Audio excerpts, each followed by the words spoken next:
जय Shri Radhe Krishna. I hope आप सभी बहुत अच्छे होंगे। चलिए आज हम अपनी चर्चा को आगे बढ़ाते हैं और हम ज्ञान विज्ञान योग की जो हमने चर्चा शुरू की थी 7वें अध्याय की, उसको हम और आगे बढ़ाते हैं और ये जानते हैं आज की चर्चा में। कल हमने चर्चा की थी कि भक्त कैसा होना चाहिए, तो यहाँ पर हमने चर्चा की थी कि यहाँ भगवान क्या कहते हैं कि मैं जल में रस हूँ, मैं सूर्य और चंद्रमा प्रकाश हूँ। तो यहाँ हमने जाना था कि भगवान किस किस में है। अब हम जानेंगे कि भगवान को कौन सा भक्त प्रिय है। भगवान कह रहे हैं, कल हमने चर्चा की थी कि भगवान के जो जिज्ञासा रखते हैं, जो भगवान निष्काम युग से हम सब लोग जो चल रहे हैं, कुछ भगवान को जानने की इच्छा रखते हैं कि भगवान कैसे हैं, क्या कार्य करते हैं। इस पर हमने कल चर्चा की थी कि भगवान को एक तो ये भक्त होते हैं जो भगवान को जानने की इच्छा रखते हैं कि भगवान कैसा कार्य करते हैं, क्या करते हैं, कैसे स्वभाव के हैं। कुछ तो ये होते हैं, कुछ निष्काम मार्ग के होते हैं कि भगवान ने जो हमें मार्ग दिया है उस पर ही हमें चलना है। तो भगवान यहाँ कह रहे हैं कि हमारे जो भक्त होते हैं वो 4 प्रकार के होते हैं। आर्त होते हैं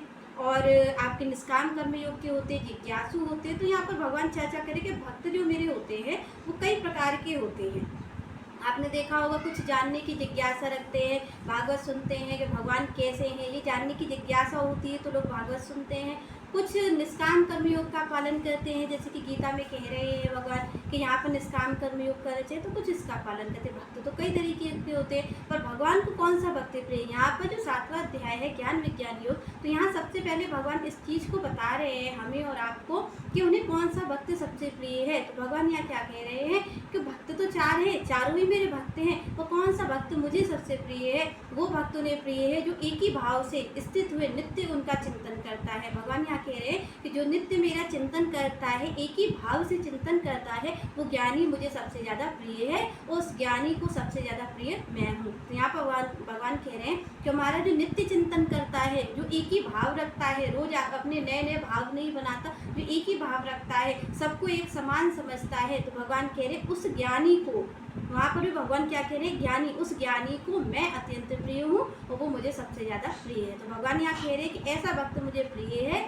जो सबको एक समान समझता है, एक ही भाव रखता है, वो मेरा नित्य चिंतन करता है। ऐसा नहीं हमारे जैसा कि आज हमने कृष्ण जी का चिंतन कर लिया, कल संसार का चिंतन कर रहे हैं, परसों किसी और का चिंतन कर रहे हैं। यहाँ पर भगवान की वाणी और गीता क्या हमें कह रही है कि भगवान किसको प्रिय मानते हैं। भक्त सारे हैं, हम भी भक्त हैं उनके, कि हम पूजा पाठ करते हैं, उनकी कथा सुनते हैं, तो भक्त हम भी हैं भगवान के। तो यहाँ भक्त की वो भगवान बता रहे हैं कि भक्त कई तरीके के होते हैं।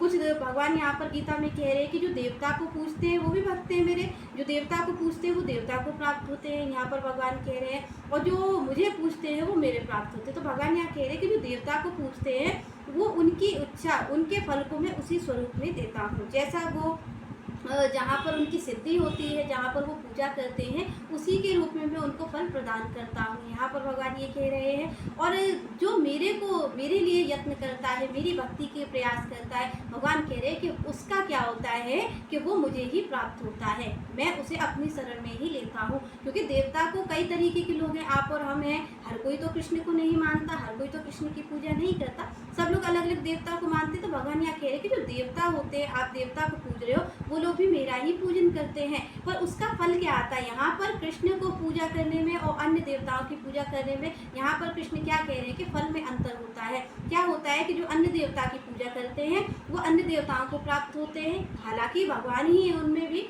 तो वो कह रहे हैं कि वो अन्य देवता को प्राप्त होते हैं। और क्या होता है कि जो उनका जन्म मृत्यु का चक्कर है वो कभी खत्म नहीं होता, वो यहाँ पर अपने फल को प्राप्त करते हैं, जिस सिद्धि से वो करते हैं उन्हीं में वो फल देता हूँ। और जब वो फल ले लेते हैं तो वो फल क्या होता है कि उन्हें बंधन में बांधने वाला होता है, जन्म मृत्यु को दोबारा से आप पाएंगे, फिर जाएंगे, इस संसार से फिर आएंगे। तो भगवान ये कह रहे हैं, और जो मुझे पूजता है, अर्जुन से भगवान कह रहे हैं, जो मेरी पूजा करता है, जो मेरी शरण होता है, उसका ये जन्म मृत्यु से छुटकारा हो जाता है। वो बार बार यहाँ पर जो आने जाने का है कि आपकी जन्म हुई, फिर मृत्यु हुई, फिर मृत्यु के बाद फिर जन्म हो रहा है, तो भगवान कह रहे हैं इन चीज़ों से छुटकारा मिल जाता है उस व्यक्ति को, किसको, जो कृष्ण की पूजा करता है। तो भगवान यहाँ पर इस चीज़ को कह रहे हैं कि जो हमारी पूजा करता है उसके बाद भी, भगवान कह रहे हैं उसके बाद भी ये जो मनुष्य है वो मेरी शरण नहीं होता, ये सब होने के बाद भी वो मेरी शरण नहीं होता है। तो भगवान क्या कह रहे हैं कि यहाँ पर जो गीता है वो अन्य देवताओं को पूजने की मना नहीं कर रही, पर यहाँ पर क्या होगा कि आपके फल में अंतर आएगा, आपको जो फल मिलेगा, आप अन्य देवता की भी पूजा कर रहे हो, सबकी कर रहे हो, तो यहाँ गीता क्या कह रही है कि जो फल आपको तो वही मिलेगा जो आप चाह रहे हो, जो आप भगवान से इच्छा कर रहे हो, फल तो आपको वो वही देंगे, पर अंतर कितना होगा कि वो फल आपको कर्म बंधन में बांधने वाला होगा। वो जो कृष्ण की पूजा करता है, भगवान कह रहे जो मेरी पूजा करता है, वो यहाँ पर सारे कर्म बंधन से मुक्त हो जाता है, उसके पाप पुण्य सारे मेरे हो जाते हैं, वो सारे कर्म बंधन से मुक्त हो जाता है। जो मेरी सरल होता है, मैं उसको संसार जो सागर है आपका भव सागर, उससे मैं तार देता हूँ। तो यहाँ पर श्री कृष्ण ये कह रहे हैं कि ये जो एक ही भाव से मेरा नित्य चिंतन करे, ऐसा जो महात्मा है वो मिलना दुर्लभ है। यहाँ पर भगवान कृष्ण क्या कह रहे हैं अर्जुन से कि ये जो एक ही भाव से चिंतन, वैसे भक्त तो मेरे सारे हैं, जो जिज्ञासु है वो भी मेरा भक्त है, और जो अन्य देवता की पूजा कर रहा है वो भी मेरा भक्त है। पर कौन से भक्त की भगवान यहाँ कह रहे हैं, जो एक ही भाव रखे। एक ही भाव आपको मैंने बताया था क्या, कि एक समान भाव। यहाँ पर ये नहीं है कि हम कह रहे हैं कि ये मूर्ख है, ये ज्ञानी है, ये पैसे वाला है, ये गरीब है, ये अच्छा है, ये बुरा है। भगवान इस चीज़ को मिटा रहे। भगवान क्या कह रहे हैं, एक ही भाव, सब में समभाव। यहाँ पर किसी चीज़ का अंतर नहीं होना चाहिए, उसको भगवान कह रहे हैं कि ऐसा महात्मा मिलना दुर्लभ है। पर ऐसा महात्मा मिलना तो दुर्लभ है, उसके बाद भी मुझे वो अत्यंत प्रिय है। सारे भक्तों में भगवान कह रहे हैं कि मुझे जो एक ही भाव रखता है, जो सबके प्रति एक भाव रखता है, जो मेरा नित्य चिंतन करता है, वो महात्मा, वो भक्त मुझे सबसे ज़्यादा प्रिय है। वो ऐसा भक्त मिलना बहुत दुर्लभ है, ये कृष्ण कह रहे हैं कि ऐसा भक्त मिलना भी दुर्लभ है, और वो मुझे सबसे ज़्यादा प्रिय है, उसको सबसे ज़्यादा मैं प्रिय हूँ। वो ऐसा भक्त संसार में रह करके भी सारे कार्यों को करता है, पर वो कर्म बंधन से मुक्त हो जाता है। वो कभी जो हमें, जैसे हम कहते हैं कि हमें कर्म बांध रहे हैं, तो भगवान कह रहे हैं कि जो ऐसा मेरा भक्त होता है, जो एक ही भाव से चिंतन करना है, वो भी भक्त इसी संसार में रहता है, कहीं अलग नहीं जाता। मैं आपसे फिर भी कहूँगी कि भगवान यहाँ ये नहीं कह रहे हैं कि उनका वो भक्त जा करके कहीं गुफा में बैठ जाता है या अलग जंगल में बैठ के चिंतन करता है। भगवान कह रहे नहीं, क्या है कि वो भक्त भी मेरा इसी संसार में रहता है, वो इसी संसार में रह करके सारे कर्मों को भी करता है, और कर्म करने के बाद भी वो कर्मों से बंधता नहीं है। तो भगवान कह रहे ऐसा भक्त मुझे प्रिय है, और ऐसे भक्त को मैं भी प्रिय हूँ। तो ऐसा भक्त जो इस संसार में है, वो मिलना बहुत ही दुर्लभ है, वो सुलभ नहीं है। क्योंकि हम अपनी देखें, अपनी ओर देखें, तो क्या हम कृष्ण का चिंतन करते हैं, या हम किसी भी जिसकी भी पूजा करें, क्या हम उसका चिंतन करते? नहीं करते। हम और आप चिंतन नहीं करते हैं।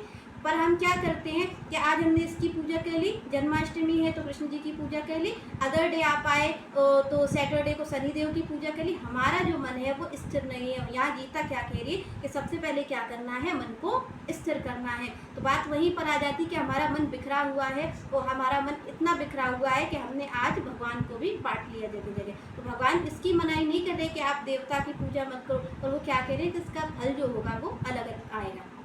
तो यहाँ पर भक्त कौन सा प्रिय भगवान को? सारे ही भक्त हैं, हम सब भक्त हैं। तो भगवान जैसे भक्त की बात कर रहे हैं कि पहला तो एक ही भाव होना चाहिए, दूसरा मेरा चिंतन होना चाहिए। तो यहाँ पर हम और आप कोशिश करें कि जो कृष्ण को प्रिय है सबसे ज़्यादा भक्त, वैसे ही भक्त बनने का हम भी प्रयास करें। हम भी एक ही भाव, सम भाव सब में रखें, जो कि कृष्ण जो प्रिय भक्ति की बात कर रहे हैं वो हम भी बन पाएँ। तो आप और हम प्रयास करें जिससे कि एक ही भाव हो। कृष्ण का चिंतन करिए, थोड़ा सा उनका भजन करिए, और फिर हम अपनी चर्चा को आगे बढ़ाएंगे नेक्स्ट वीडियो में। तब तक के लिए जय श्री राधे, जय श्री कृष्ण।